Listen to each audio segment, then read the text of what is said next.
Wir haben schon dürfen ins Buch von Esther einsteigen. Und wir dürfen das auch machen mit dem Film im Kino. Und ich finde, der Film ist sehr gut gemacht. Das hat Raphael Mertes hat da Regie geführt. Aber ein Problem hat der gute Mann gehabt. Er hat nicht das gleiche Budget gehabt wie der Dareios der Grosse. Und darum ist die Stadt Susa in diesem Film schon eher ein bisschen schäbig dargestellt. Obwohl das sehr gut gemacht ist. Aber mir ist aufgefallen, man sieht dort die Juden, die ausziehen aus der Stadt. Und das ist ja nur so ein Kiesweg, ein Schotterweg, oder? Und ich glaube, das dürfen wir schon annehmen, dass das schon ein bisschen eindrücklicher war.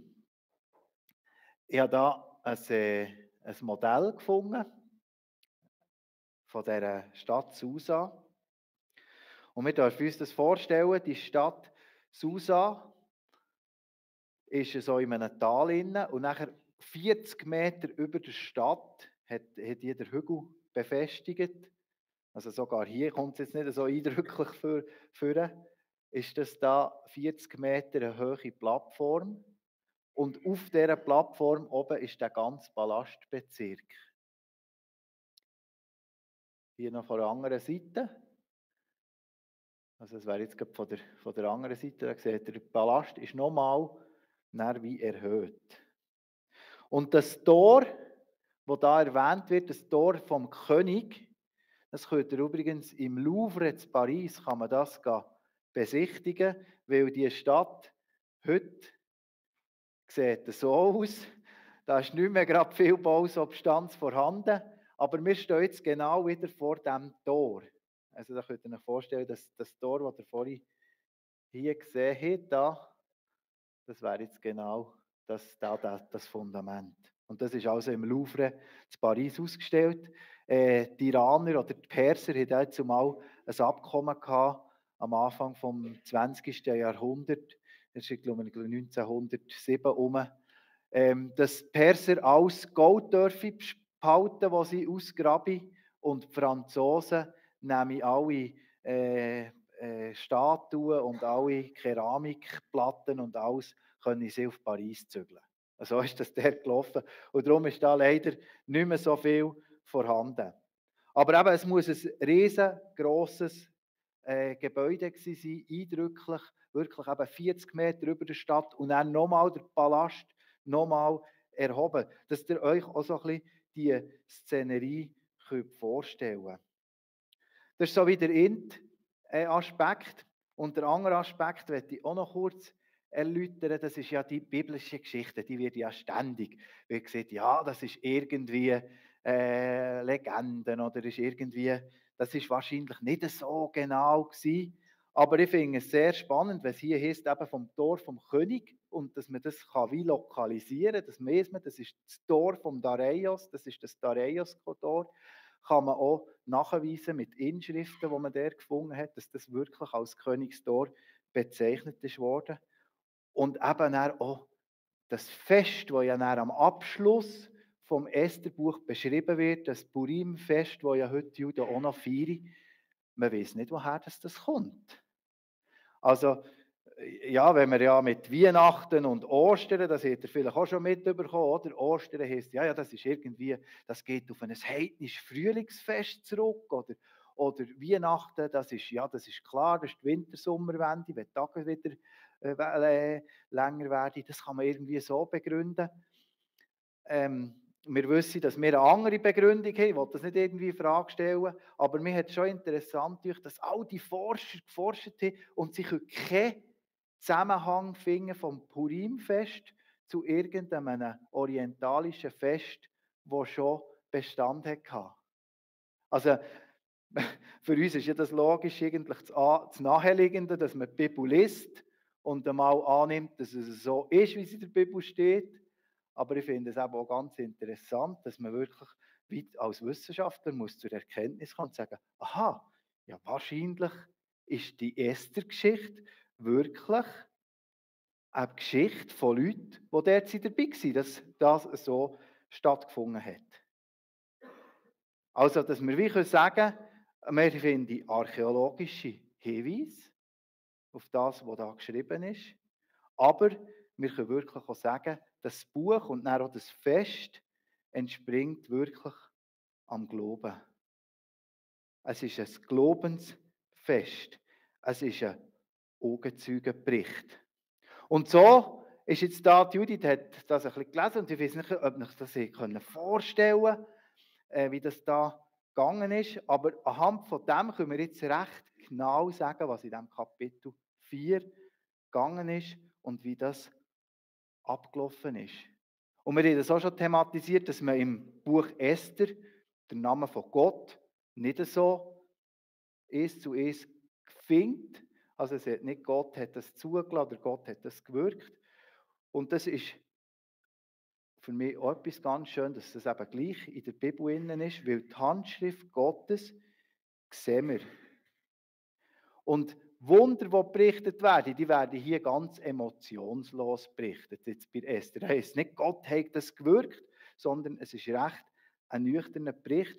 Und ich glaube darum auch, dass man das vielleicht auch Menschen, die Mühe haben mit dem Glauben, mal zugänglich machen und sagen, ja, lies doch einmal das Buch Esther, tu doch einmal darüber nachdenken und man ihnen vielleicht auch erklären kann, was da drinnen abläuft.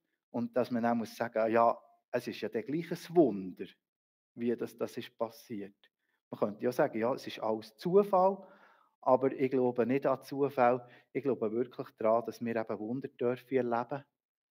Und das ist jetzt vielleicht schon so ein erster Hinweis, wo hat Gott dich hergestellt. Das ist nicht einfach nur, weil du vielleicht dir etwas Gutes hast überlegt, sondern dass wir eben Gottes Plan in unserem Leben innen dürfen entdecken.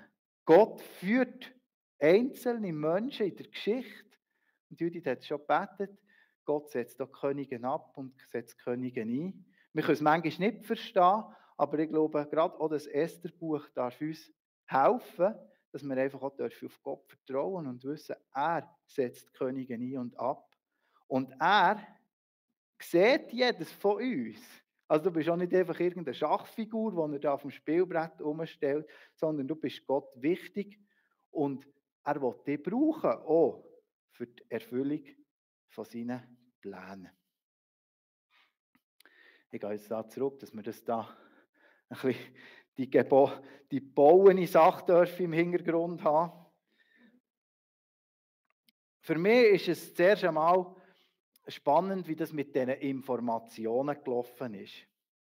Also Ausgangslage ist ein Beschluss, wo der Haman im Namen vom König verfassen. Er will, dass der Beschluss in jede Provinz vom Königreich gebracht wird. Und das ist auch ganz schön dargestellt im Film. Hat man ja dann gesehen, wie der erhöht steht und wie er das den Schreibern diktieren. Und dass die dann in jede Schrift, also das hat er Gelehrte und Leute, die sprachkundig waren, in jeder Sprache vom Reich, hat das geschrieben. Also sie hat das aufgeschrieben, dass es jeder versteht. Überall soll es hergehen.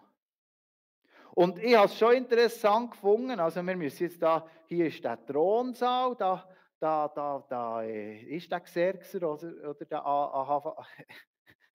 Ahasveros tut da residieren und irgendwo da in diesem Komplex innen ist auch die Esther mit ihren Gemächern und die hat keine Ahnung von allem.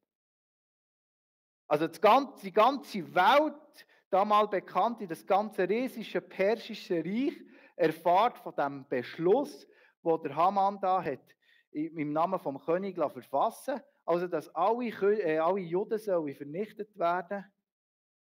Und scheinbar erreicht die Information ausgerechnet jemand, der da mitten im Machtgeschehen innen ist, nicht.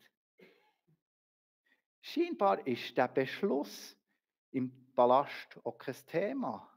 Müsst ihr euch mal überlegen. Also da wird der Beschluss verfasst, dass ein ganzes Volk soll vernichtet werden. Und das ist ja kein Thema dort drin. Also ich stelle mir vor, es gibt doch da so Palasttratsch, wo irgendwie die, die Kammerdienerinnen da, Mädchen, wie du gelesen hast in deiner Übersetzung, die Dienerinnen und auch die Eunuchen, die dort waren, in diesen Gemächern, das scheint ja kein Thema zu sein. Das hat mich schon noch berührt. Alles läuft in den gewohnten Bahnen weiter. Der Palastbetrieb, der wird nicht auf den Kopf gestellt. Und wir haben heute ein ganzes, ein individuelles Schicksal gehört. Manchmal gibt es auch eben ein Erdbeben in Syrien, Türkei oder einen Krieg. Und man hört das da, man tut noch heute die Nachrichten anlassen, man hört das. Aber es ändert eigentlich nichts an unserem Tagesablauf in der Regel. Alles läuft weiter wie gewohnt. Und jetzt ist da der Mordechai, der ist bewegt von dem, der tut jetzt da einen Trauerprotest anstimmen. Also das ist eigentlich nicht nur einfach ein öffentliches Trauern, sondern das ist wirklich, er ist da richtig demonstrieren. Also der Mordechai, können wir davon ausgehen, der ist da irgendwo in diesem Palastkomplex innen tätig gewesen. Darum hat er ja eben auch von dem Anschlag auf den König gehört.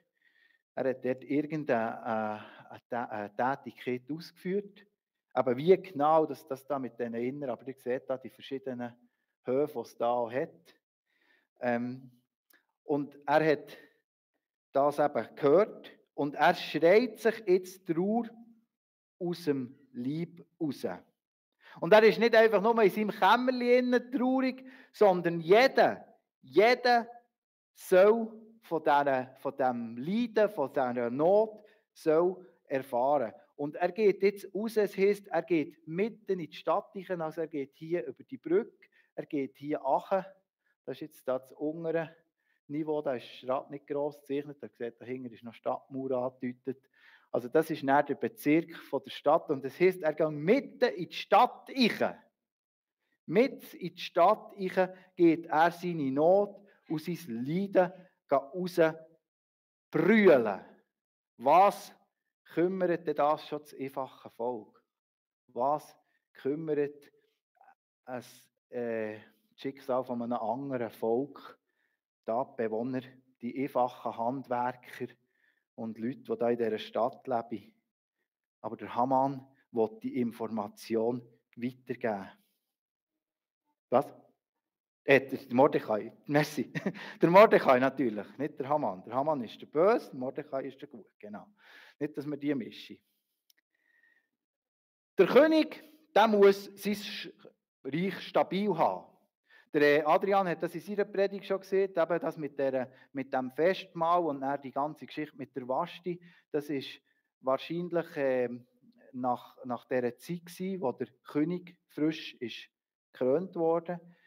Er ist dort, das heisst, im 3. Regierungsjahr. Also er hat zuerst einmal in Ägypten Ordnung machen und in allen Aussenprovinzen von seinem Reich hat er Ordnung machen und kommt dann auf das Susa zurück, feiert das Fest und will eben dann die Vashti präsentieren und die tut sich dann eben verweigern und darum kommt ja dann Esther in den Palasthof.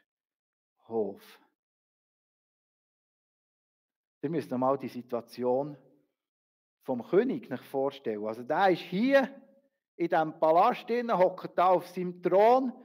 Wahrscheinlich eben zwischendurch ist er noch auf Persepolis, das ist die andere Hauptstadt vom Persischen Reich. Er hat da zwischen diesen Hauptstädten hin und her pendelt. Der Xerxes, wie er in der Geschichtsschreibung heisst, ist nicht ein König, der auf dem Schlachtfeld war. Der ist nicht gross selber in den Krieg gezogen. Also er ist auf Nachrichten angewiesen. Oder? Er ist nicht da Internet, WhatsApp. Wie kommt er zu diesen Informationen? Er ist darauf angewiesen, dass Berichterstatter kommen und ihm erzählen, ihm die Informationen dort in den Palast bringen.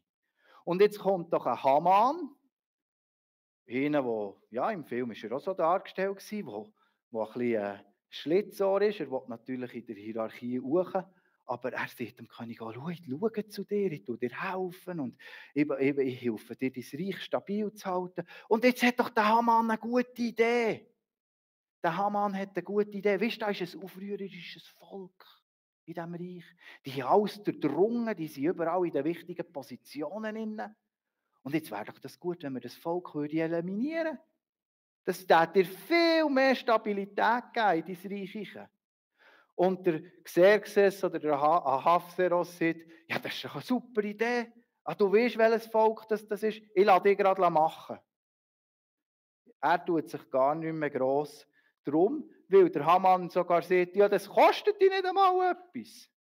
Das kostet dich nicht einmal etwas. Du musst dann nicht irgendwie Panzer schicken auf deine Rechnung oder das machen. Ich zahle gerade selber. Das ist doch super. Was kann es für einen König Besseres geben, wenn dass jemand für ihn ein Problem löst und dann auch noch gerade Kosten übernehmen. Das sind die Informationen, die da fließen. Also der König bekommt Informationen. Die Esther scheint nicht so viele Informationen zu bekommen. Der Mordechai hat Informationen und geht dann auf den Grund und wird betroffen. Ja, es geht natürlich um ihn um. Und jetzt können wir so einen ersten Teil von der Reflexion für uns persönlich machen. Wir können uns überlegen, nach welchem Gesichtspunkt beziehe ich Informationen? Ich hatte das Gespräch mit jemandem, dann habe ich gesagt, ja, in der Tagesschau ist ja das gekommen. Dann hat die Person gesagt, ja, die Tagesschau schaue ich sowieso nicht mehr. Ich tue meine Informationen aus alternativen Informationsquellen beziehen. Ja, das kann ein Weg sein. Überlegen, woher bekomme ich meine Informationen? Ich probiere immer wieder ein bisschen verschiedene Quellen auch zu konsultieren. Und dann auch so die Frage, vielleicht sind wir auch mit drin. Vielleicht leben wir auch mit im Palast innen. Und wir nehmen gar nicht wahr, was passiert. Wir checken gar nicht, was abläuft. Und ich glaube, da haben wir auch immer wieder auch die Bibel, die wir nehmen dürfen und wo wir auch dürfen das Weltgeschehen oder die Nachrichten, die wir hören, die Informationen, die wir haben, wo wir auch immer wieder das mit dem Wort Gottes dürfen abgleichen. Wo wir auch dürfen Gott fragen, ja, was meinst du zu dieser Situation? Wie soll ich mich verhalten? Also ein weiterer Gedanke, der mir ist gekommen, verstecken wir uns nicht auch manchmal hinter unserem gut eingerichteten Leben. Verstecken wir uns nicht auch manchmal hinter unserem gut eingerichteten Leben und sind nicht bereit zu fragen, was da außerhalb passiert. Also scheinbar hat ja die Esther Leute rausschicken aus dem Palast, die ihr dann wieder Nachrichten eingebracht haben, die ihr dann wieder Informationen eingebracht.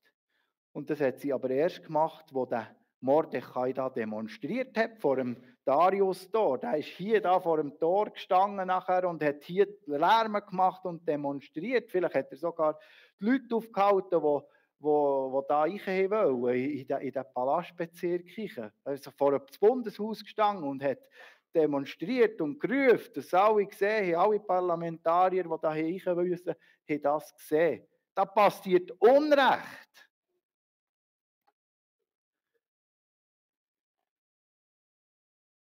Aber vielleicht ist es manchmal auch im ganz Kleinen. Wir sind vielleicht nicht aufgerufen, vor das Bundeshaus zu stehen. Ich bin nicht sicher, wo das immer gerade das Nötigste ist. Für jedes Anliegen. Vielleicht ist es so, sonst zu fragen, ja, bin ich jetzt da wohl, in meiner Komfortzone, in meiner warmen Stube innen? Was macht das mit dir? Der Mordechai gibt nicht auf. Die Information, die muss jetzt zu dieser Esther. Ich nehme alles auf mich, dass Esther das vernimmt. Wo sich Gelegenheit bietet, weiss er dann auch sagen, er hat sich auch vorbereitet. Also wenn der Kämmerer von meiner Nichte kommt, dann weiss ich dann was sagen. Er erkennt vielleicht auch schon etwas von Gottes Plan. Und er verschwiegt ihn nicht. Das ist auch die Frage. Schweigen wir vielleicht lieber, als dass wir Gottes Information, als dass wir Gottes Plan bezeugen? Ein zweiter Aspekt ist für mich der Aspekt von der Betroffenheit. Ja, die Betroffenheit von Mordechai, die ist offensichtlich. Er tut das Sacktuch anlegen, er tut Asche auf das Haupt, eben, er tut sich so kleiden und so verhalten, dass er kultisch nicht mehr rein ist. Also da innen, da weiss ich nur saubere Leute und gut angelegte Leute. Das ist sicher auch irgendein ein Dresscode, den man da erfüllen muss. Ich hatte so Freude, als ich gelesen habe wegen der ICO, wo ich darf gehen. Da ist gestanden, Schuluniform während der Unterrichtszeit. Und nachher habe ich da weitergelesen. Also, Schuluniform ist einfach ohne Kittel. Also, ich muss gleich die ganze Zeit eine Krawatte anhaben. Habe ich nachher schmunzeln, oder? Habe ich gedacht, ja, das ist ein bisschen locker und so. Also da gibt es einen Dresscode, wie man dort zulassen muss. Vielleicht kann man besser zulassen, ich weiß es nicht. Aber hier hat es auch einen Dresscode gegeben, da hast du nicht einfach reinschalpen, wie du willst. Also da hat es eine ganz klare Vorschrift gegeben. Und das war auch das gewesen, eben, was bei Mordechai sichtbar war. Seine Betroffenheit hat sich darin ausgedrückt, dass er Sacktuch hat angelegt, dass er sich Asche hat auf den Kopf gestreut. Aber was macht das jetzt mit der Esther? Es heisst, ja, die Esther sei erklüpft. Oder es heisst auch, dass, man könnte es wörtlich übersetzen, dass sie angefangen zittern. Sie hat sich zitternd gewunden. Jetzt ist ihr es aufgegangen. Was passiert da? Was passiert da? Sie hat begriffen, dass etwas ganz Schreckliches passiert ist. Doch was soll sie machen? Was soll sie denn machen? Jeder wird sterben. Es bringt nichts. Sterben werden wir sowieso. Betroffenheit kann uns blockieren. Ach, wie ist die Welt so schrecklich? Das ist so schlimm. Es sterben so viele Leute. Es ist so viel Hunger. Ich kann nichts machen. Ich kann nichts machen. Ja, vielleicht ist es am besten, du einfach den Kopf ins Sand stecken, so Vogelstrauß, oder? Irgendwo geht der Sandsturm ringsherum. Ich bin zwar mit drinnen, aber ich tue gut den Kopf ins Sand stecken. Und einfach warten, bis alles vorbei ist. Vielleicht zieht der Sturm ja vorbei. Und ich komme vor. Die Esther ist für mich so wie in einem goldigen Käfig. Sie kann sich nicht frei bewegen. Aber der goldige Käfig gibt ihr auch Sicherheit in einem gewissen Maß. Und da ist jetzt auch wieder die Frage. Also wir sind betroffen von etwas und wir sind irgendwo in einem Gefüge drin. Und vielleicht sagen wir, ich bleibe lieber da, ich bleibe lieber Arbeitsstelle etc. Ich weiß nicht, was bei dir das Thema ist, gerade aktuell. Aber das könnte vielleicht so ein bisschen auch etwas sein, was sich lohnt, darüber nachzudenken. Ja, ich habe mich lieber still. Ich bin da zwar eingeschränkt, ich kann zwar da nicht auf die Betroffenheit, die in meinem Herzen gewachsen ist, der Ruf, den vielleicht Gott in meinem Herzen hat wachsen lassen. Ich kann auf diesen Ruf nicht Antwort geben oder nicht auf die Betroffenheit Antwort geben. Aber ich bleibe lieber da drinnen. Es gibt auch Sicherheit, sich still zu haben. Und hier sieht jetzt der Mordechai, ja, glaub nur nicht, dass du privilegierter bist. Glaub ja nicht, lässt der Mordechai ihr ausrichten. Ja, weiss ich vielleicht doch jemand in diesem Palast, dass sie Jüdin ist? Er hat doch gesagt, sie soll es niemandem sagen. Hat der Mordechai vielleicht sogar vor, sie zu verraten? Sagen, ja, aber die dort im Palast, die ist die auch. Also wenn ihr mich dann umbringt, dann müsst ihr die auch umbringen. Nein, ich glaube, hier tut der Mordechai eben genau die göttliche Dimension ansprechen. Schau, Gott hat dich gesetzt. Und glaube ja nicht, du könntest die einfach daraus rausnehmen. Wir sind hier auf dieser Erde. Wir sind hier auf dieser Erde. Wir sind in diesem Gefüge. Wir können uns nicht einfach daraus rausnehmen. Der Psalmist David schreibt es positiv. Nehme ich Flügel der Morgenröte und ließe mich am äußersten Ende des Meeres nieder, so würde auch dort deine Hand mich führen und deine Rechte mich halten. Gott sieht dich und braucht dich genau an dem Ort, wo du bist. Das kann Angst machen. Wenn wir gerade auf die Mord vom Mordechai schauen, es ist aber eigentlich auch ein Trost, wenn wir so auf den Psalm 139 schauen. Es geht und dreht sich nämlich nicht alles einfach um mich. Ich bin nicht das Zentrum vom Universum, sondern Gott kommt mit seinem Plan ans Ziel und wir haben das Privileg, nicht die Aufgabe oder die Last, sondern wir haben das Privileg, in diesem Plan dürfen sein. Und jetzt dürfen wir aus diesem Plan heraus handeln, jetzt dürfen wir aus diesem Plan, aus diesem Privileg heraus handeln. Wir dürfen Handelnde werden. Der Mordechai, der tut demonstrieren.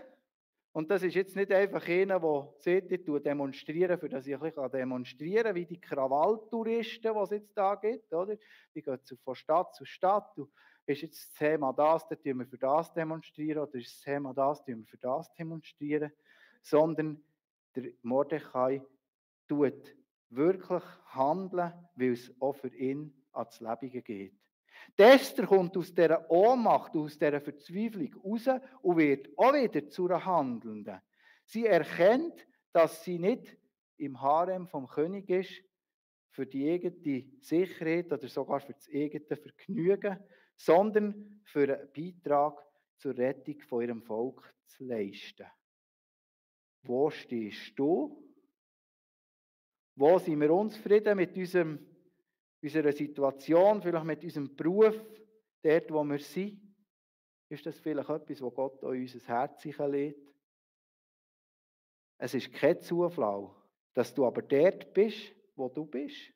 Dort, wo du schaffst, dass du dort schaffst, wo du schaffst. Wir sind Gott wichtig. Er positioniert uns und gibt uns auch die Möglichkeit zum Handeln, für so mit ihm Geschichte zu schreiben. Amen.